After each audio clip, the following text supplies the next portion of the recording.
Let's go ahead and let's dive right in. So our first presenter is extremely dynamic, and I appreciate all of the information that she's been providing and putting a lot of focus on mental health. So welcome, Chris. How are you doing? I'm doing well, Martha. Thank you so much. And again, I'm always grateful to be part of this conversation because I feel it's safe to say that during the pandemic, since things changed for us in March, many of us have felt a change in our mental health. And some of us are doing quite well, but many of us feel the difference, and it's shifted from feeling well and healthy to maybe not so well and healthy.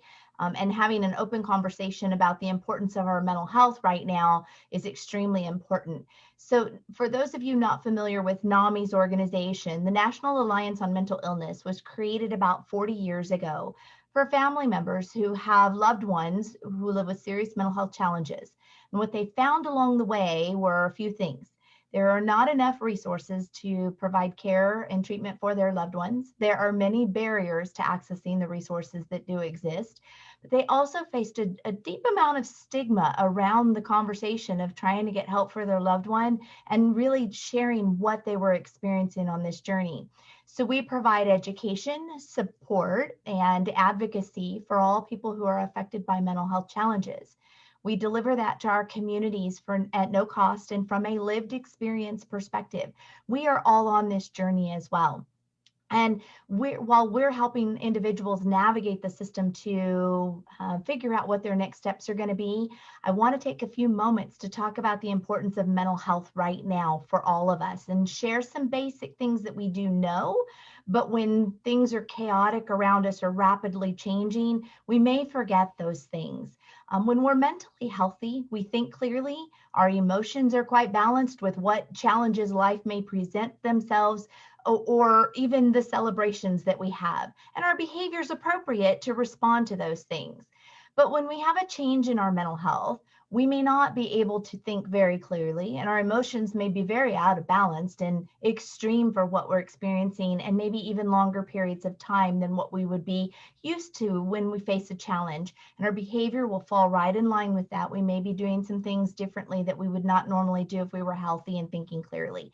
And so we want to make sure that we have healthy habits and that we're aware of our mental health and where it may be in case we need to change some of the things that we're doing that we can control, or we may need to take a next step and actually seek some professional help from a mental health provider.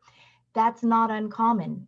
Right now, if you're feeling anxious because there's so much change and it's been so constant for so long, it's absolutely normal to have feelings of disappointment, feelings of concern and anxiousness. The key is maintaining some healthy habits. And if we can't do that, or we're feeling the impact in our personal lives, our responsibilities, and our ability to really just keep going in a healthy way, we may need to connect to someone. And so, remembering the importance of sleep, eating healthy, moving our bodies, and then finding some things that we just enjoy doing that allow us to restore our wellness, those self-care activities. Those do not need to be lavish and expensive. I do realize sometimes we may not be able to access the things that we've been accustomed to accessing. Our workout routines may have had to change. Our ability to be outside, especially with weather and air quality, has changed. So we've got to have a variety of things that we can reach to that are self-care things and activities that help restore us so that we feel good. And then that helps us keep our clarity, our perspective, and our wellness in a good place.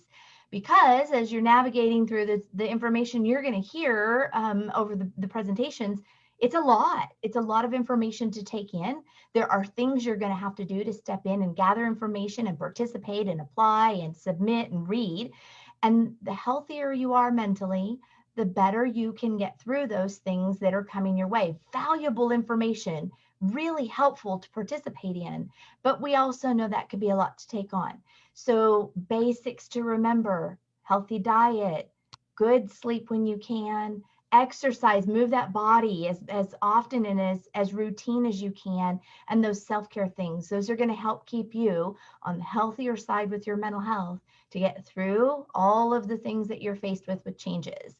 And if you've got questions about how do I do that? Where do I go? Who am I supposed to talk to? Well, give us a call at the number to our office. On the screen, you'll see a warm line, a helpline. That helpline is if you want to start the conversation, not quite sure what to do. But there's also the local number a little lower on your slide there that you're looking at. You can give me a call, or anyone that's in the office answering our helpline will help you with what those next steps look like. Because we do know it can be a little overwhelming if you've not had to access the system, or if you're trying to access care. Remember, I said NAMI was created because we ran into barriers. So we're very aware of those, and we've learned how to navigate through them, over them, or around them. Or when we can't get through them, we come up with some next steps, a next plan that we may need to have.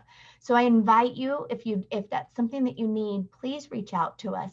On the next slide, I believe there's another slide. Yes, the next slide. The Department of Behavioral Health here in Fresno County created a warm line. If you are experiencing emotional distress due to COVID-19, due to the pandemic, and you need someone just to talk to help you remember, what do I do to take care of me? These are the things I'm feeling because of all of the changes from the pandemic.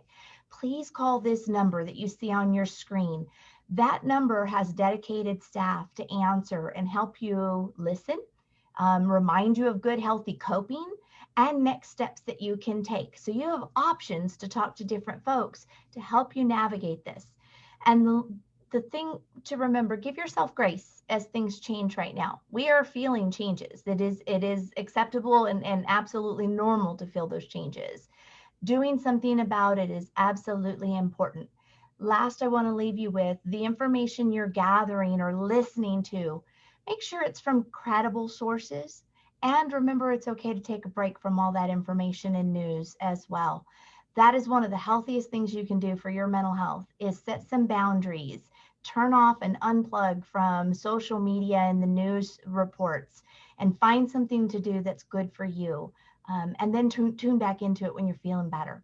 And again, I welcome you to give us a call if you need questions answered, or you need to figure out what's my plan, what's my next step.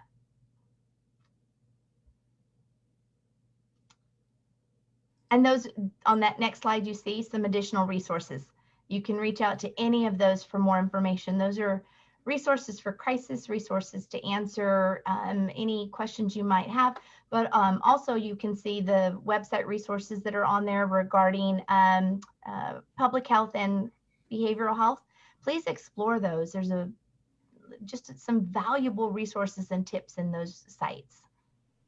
Great information, Chris. Thank you so much. And you're so right. There's so much information coming at us from so many different sources. And then we're dealing with, kids going online, to school. We're dealing with working remotely, and so many changes in such a small amount of time. So this is great. I think it's so important that we continue to talk about mental health, and we're not embarrassed or ashamed to, Absolutely. You should have no shame feeling any of the changes in the feelings you have.